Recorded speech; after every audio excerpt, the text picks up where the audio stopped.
నమస్కారం. NC news కు స్వాగతం. వార్తలకు వెళ్లే ముందుగా హెడ్లైన్స్. శ్రీరామ్ సాగర్ ప్రాజెక్టు పునరుద్ధరణ చేసి రైతులకు విడతల వారీగా నీరు అందిస్తాం. శ్రీరామ్ సాగర్ ప్రాజెక్టును సందర్శించిన రాష్ట్ర నీటిపారుదల శాఖ మంత్రి ఉత్తమ్ కుమార్ రెడ్డి, మంత్రి శ్రీధర్ బాబు. తిరుమల దేవస్థానం శ్రీవారి సేవలో ఆర్మూర్ మున్సిపల్ చైర్పర్సన్ గోనె లహరి రఘు.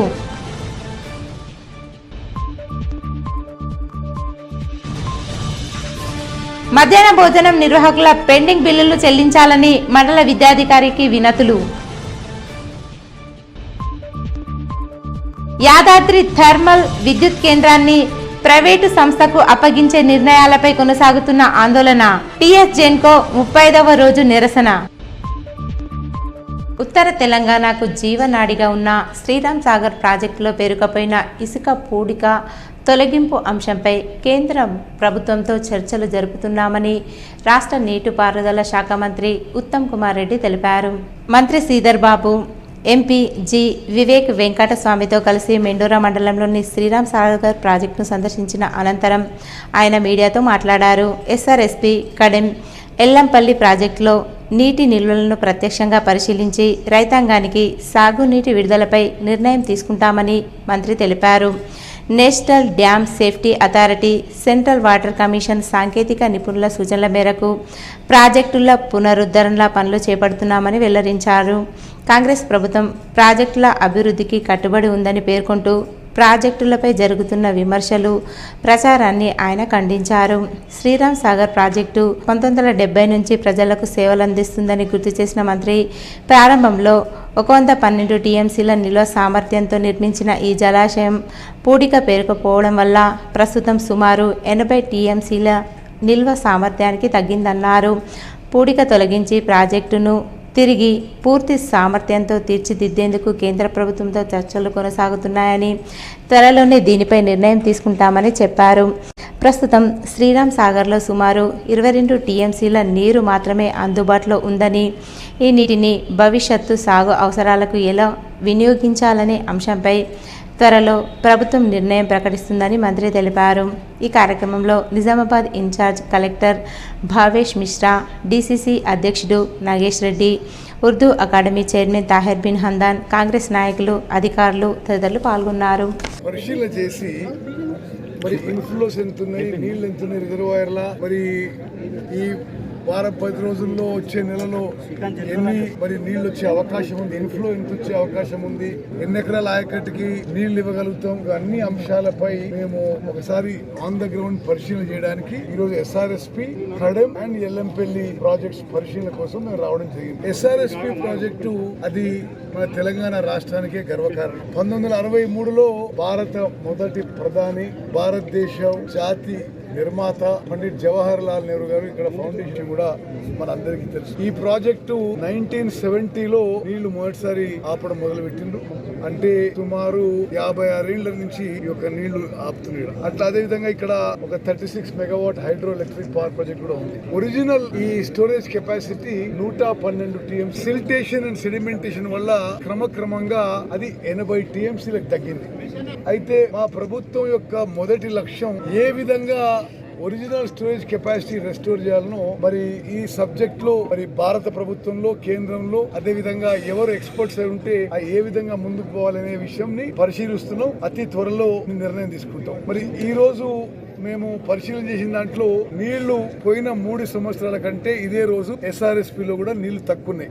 ఈ రోజు లెవెల్స్ లో 26 టీఎంసీలు ఉన్నాయి. పోయిన సంవత్సరం ఇదే రోజు 38 టీఎంసీలు ఉన్నాయి. సరే, ఆ వాతావరణ శాఖ ఐఎండి వాళ్ళతో మాట్లాడి ఇన్ఫ్లోస్ ఎన్నుంటాయో చూసుకుని ఆ తర్వాత ఎంత ఆయకట్టుకి నీళ్లు ఇవ్వగలుగుతామో ఒక స్పష్టమైన ప్రకటన ఒక 2-3 రోజులు ఇస్తామని చెప్పి నేను మనవి చేస్తాను. అదే విధంగా మీడియా మిత్రులు అందరూ ఉన్నారు ఇక్కడ. మరి ఎల్లంపల్లి రిజర్వాయర్ విషయంలో మీ అందరికీ తెలుసు, తెలంగాణ రాష్ట్రం మొత్తం గమనిస్తుంది. నేటి యువత మత్తు పదార్థాలకు దూరంగా ఉండి క్రీడలకు మరియు చదువుపై ప్రత్యేక దృష్టి సారించాలని ఎస్హెచ్ఓ సత్యనారాయణ గౌడ్ సూచించారు. ఆర్మూర్ పట్టణంలోని విజేత డిగ్రీ కళాశాలలో పోలీస్ శాఖ ఆధ్వర్యంలో మాదక ద్రవ్యాలు, డ్రగ్స్ నిరోధంపై విద్యార్థులకు అవగాహన సదస్సు నిర్వహించారు. ఈ కార్యక్రమానికి ముఖ్య అతిథిగా హాజరైన SHO సత్యనారాయణ గౌడ్ మాట్లాడుతూ నేటి యువత మత్తు పదార్థాలకు దూరంగా ఉంటూ విద్యపై క్రీడలపై ప్రత్యేక దృష్టి సారిస్తే ఉన్నత శిఖరాలకు ఎదుగుతారని, మంచి ఉద్యోగం లభిస్తుందని, మంచి మార్గంలో విద్యార్థులు నడవాలన్నారు. ఈ కార్యక్రమంలో పోలీస్ సిబ్బంది, కళాశాల అధ్యాపకులు, విద్యార్థులు ఉన్నారు.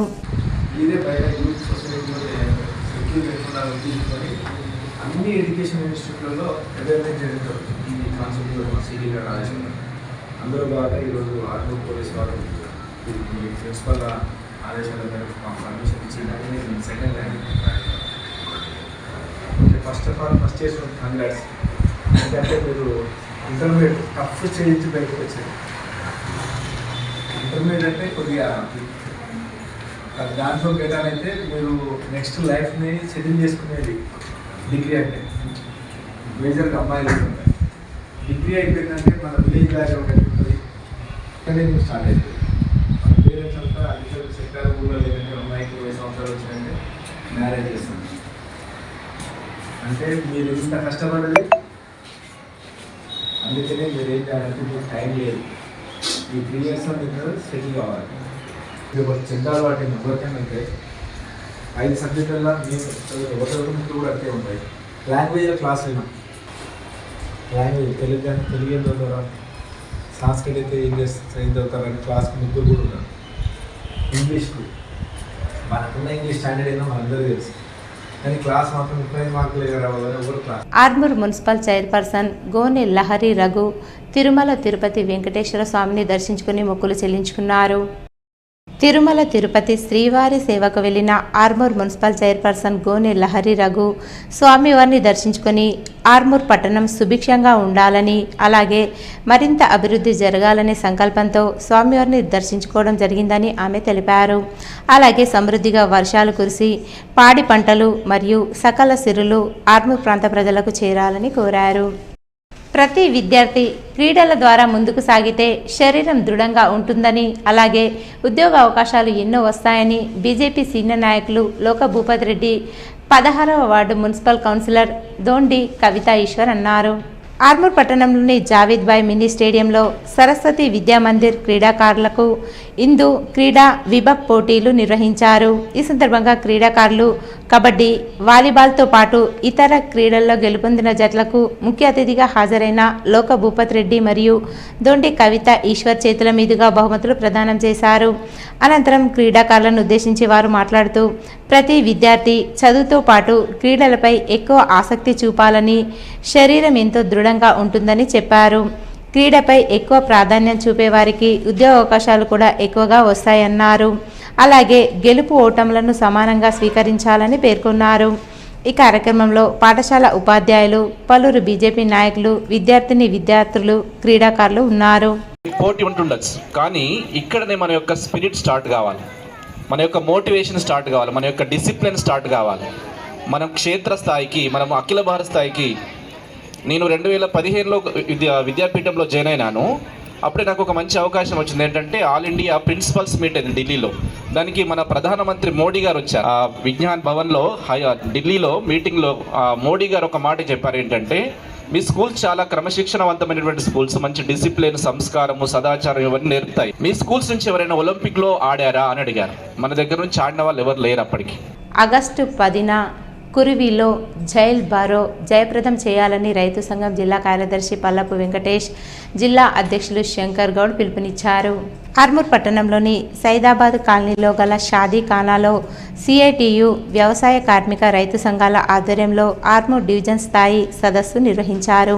ఈ కార్యక్రమానికి ముఖ్య అతిథిగా శంకర్ గౌడ్ మరియు వెంకటేష్లు హాజరయ్యారు. అనంతరం వారు మాట్లాడుతూ కేంద్రంలో ప్రభుత్వం రాకముందు గతంలో ఎన్నో కార్మిక చట్టాలు అమల్లో ఉండేవని, మోడీ ప్రభుత్వం అధికారంలోకి వచ్చిన తర్వాత లేబర్ కోడ్లను రద్దు చేసి కార్మికుల శ్రమ మరియు దోపిడీకి కేంద్ర ప్రభుత్వం పాల్పడుతుందన్నారు. పెట్టుబడిదారీ వ్యవస్థ ఊతం పెడుతూ కార్పొరేట్ సంస్థలకు కార్మికులను అమ్ముతూ వారి శ్రమను దోచుకుంటున్నారని మండిపడ్డారు.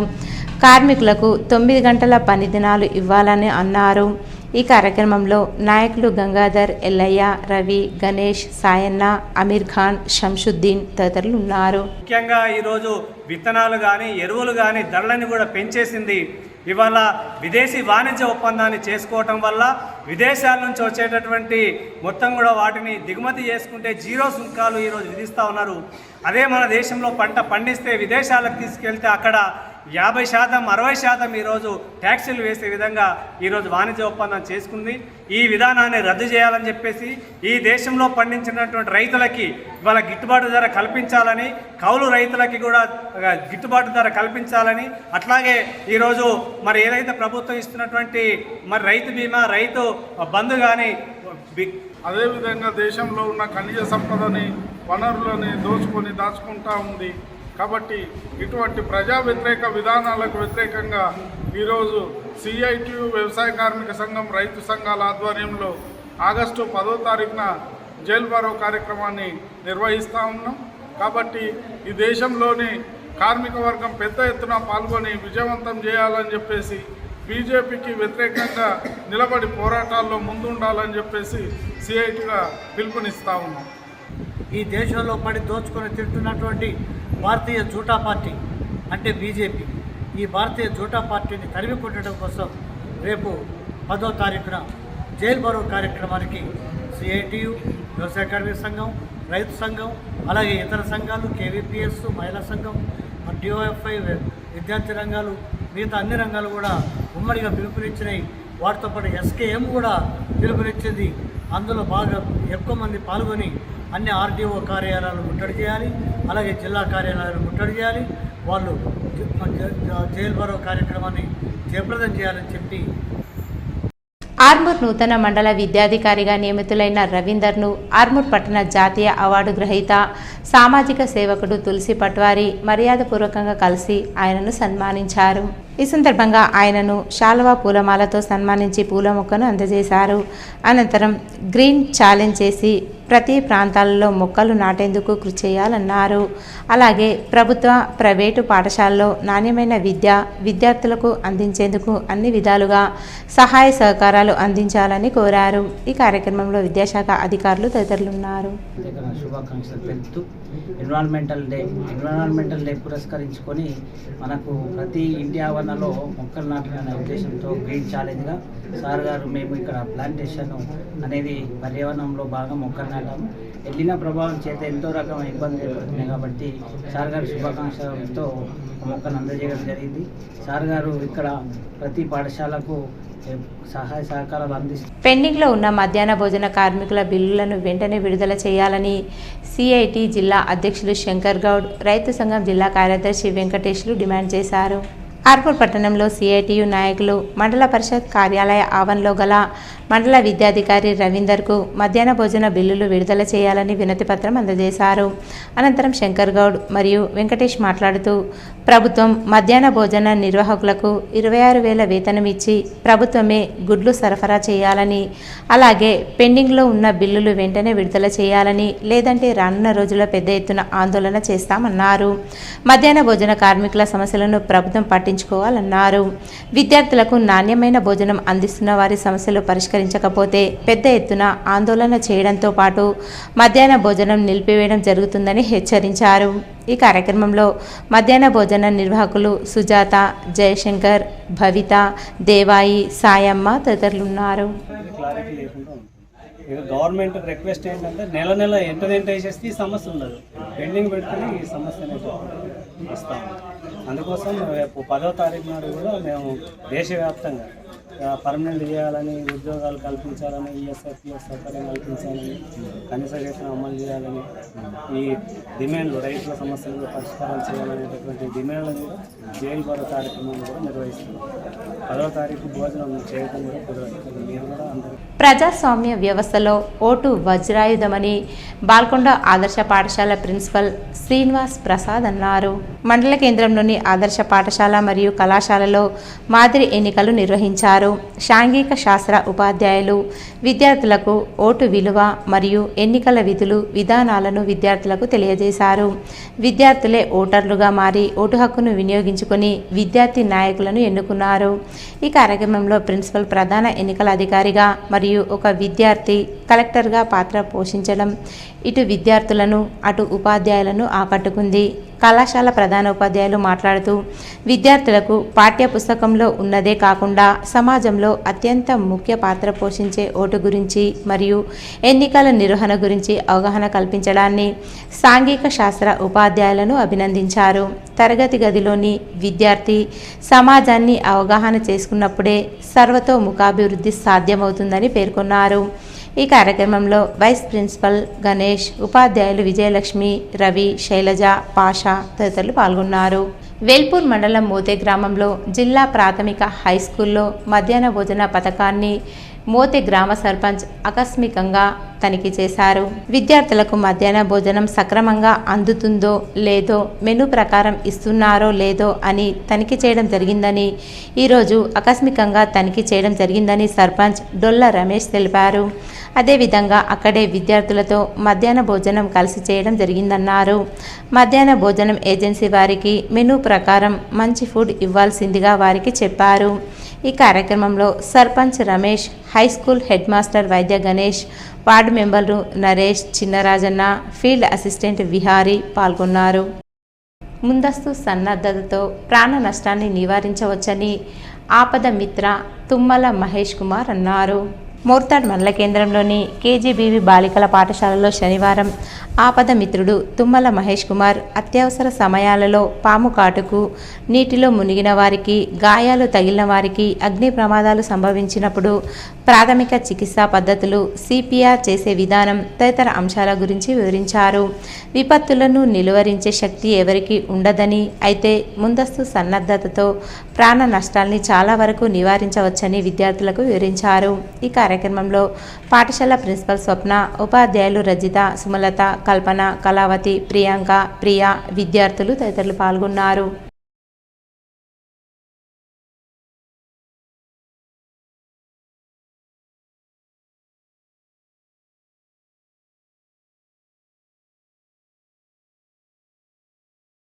యాదాద్రి థర్మల్ విద్యుత్ కేంద్రంలోని coal handling plant, ash handling plant నిర్వహణను ప్రైవేటు సంస్థలకు అప్పగించేందుకు యాజమాన్యం తీసుకున్న నిర్ణయాన్ని వ్యతిరేకిస్తూ పోచంపాడ్ జల విద్యుత్ కేంద్రంలో టీఎస్జెన్కో, ఈజేఏసీ ఆధ్వర్యంలో చేపట్టిన నిరసన కార్యక్రమాలు శనివారం 35వ రోజుకు చేరుకున్నాయి. ఈ సందర్భంగా ఉద్యోగులు భోజన విరామ సమయంలో నల్ల బ్యాడ్జీలు ధరించి నిరసన వ్యక్తం చేశారు.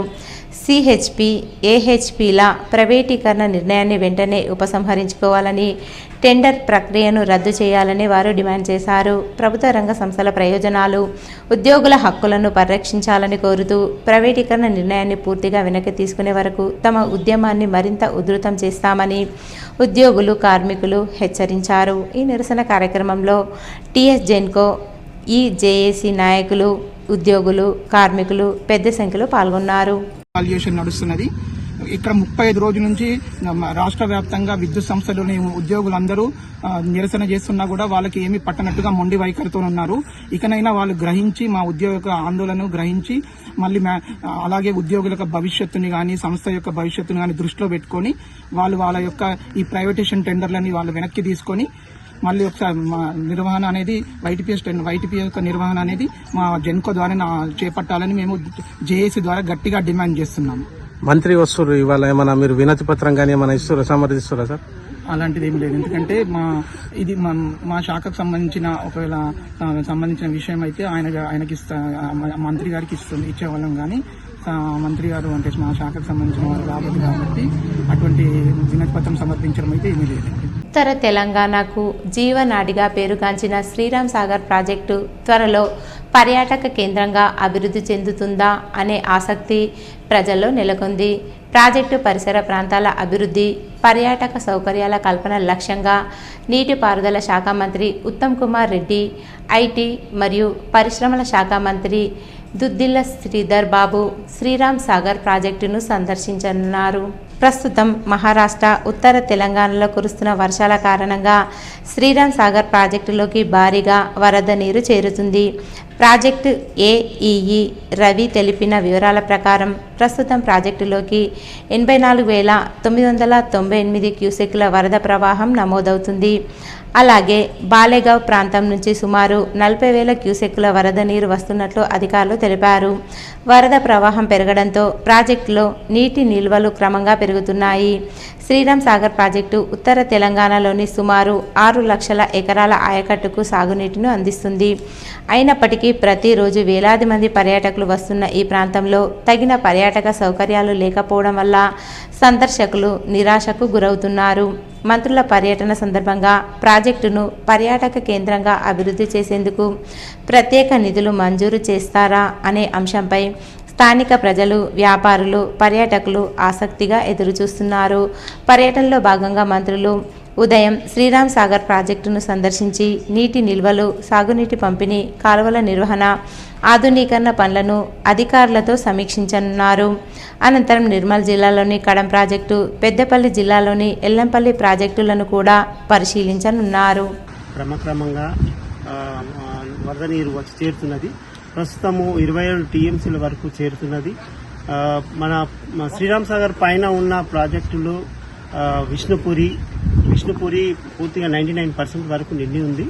బాలేగావ్ గేట్లు ఈరోజు నిన్నటి నుంచి తెరిచారు. ఈరోజు ఇంకా ఇన్ఫ్లోస్ బాలేగావ్ ప్రాజెక్టు నుంచి కూడా 40,000 క్యూసెక్లు వస్తున్నది, వరద వస్తున్నది శ్రీరామ్ సాగర్ ప్రాజెక్టులోకి. అదేవిధంగా మనకు లోకల్ క్యాచ్మెంట్లో గత 3-4 రోజులుగా కురిసిన వర్షాల ద్వారా మనకు దాదాపు ఒక 40,000 క్యూసెక్ల వరద నీరు వస్తున్నది. సో ఇదే విధంగా మరి వరద నీరు వస్తే మహారాష్ట్ర నుంచి వచ్చినా కానీ మనకు ఒక 10-15 రోజుల్లో మనకు ప్రాజెక్టు నిండే అవకాశాలు చాలా మెండుగా ఉన్నాయి. ఇవి ఈరోజు వార్తల్లోని హెడ్లైన్స్. శ్రీరామ్ సాగర్ ప్రాజెక్టు పునరుద్ధరణ చేసి రైతులకు విడతల వారీగా నీరు అందిస్తాం. శ్రీరామ్ సాగర్ ప్రాజెక్టును సందర్శించిన రాష్ట్ర నీటిపారుదల శాఖ మంత్రి ఉత్తమ్ కుమార్ రెడ్డి, మంత్రి శ్రీధర్ బాబు. తిరుమల దేవస్థానం శ్రీవారి సేవలో ఆర్మూర్ మున్సిపల్ చైర్పర్సన్ గోనె లహరి రఘు.